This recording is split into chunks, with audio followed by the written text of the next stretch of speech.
Bon, Gilles, on va encore parler de pneus d'hiver, mais maintenant, on arrive au printemps, fait que c'est pneus d'été. Dis-moi, y a-tu une date limite à laquelle on est obligé d'enlever ces pneus d'hiver? Pneus d'hiver, il n'y a pas de date limite, sauf pour les pneus cloutés, qui est le 1er mai. 1er mai, il faut enlever les pneus à clous. Les pneus à clous, mais les pneus d'hiver, on peut les garder toute l'année. C'est quoi les inconvénients de garder des pneus d'hiver à longueur d'année puis en été? Les inconvénients, c'est partant très chaud, c'est une augmentation de freinage de 10 %. Quand il pleut, c'est de 26 % la distance de freinage. Est-ce que c'est vrai que ça use plus vite? Les pneus d'hiver, c'est une gomme molle. Quand il fait très très chaud, la semelle elle use beaucoup plus vite, effectivement. Y a-tu d'autres points qui font en sorte qu'on ne devrait pas laisser des pneus d'hiver à longueur d'année?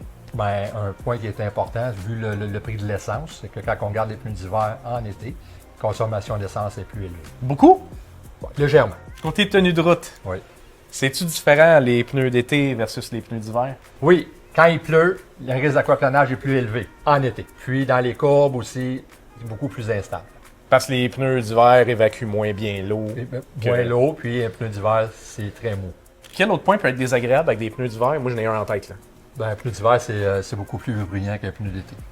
Ça route, hein? Ça roule, oui. OK, good. Fait que, qu'est-ce qu'on fait rendu à ce temps-ci de l'année? On est au mois de mai. On a des températures qui sont toujours au-dessus de 7 degrés, parce que c'est un petit peu ça la norme. C'est 7 degrés et moins pneus d'hiver, 7 degrés et plus, tu peux penser à tes pneus d'été. On fait quoi, là? Ben là, on installe nos pneus d'été. C'est ça.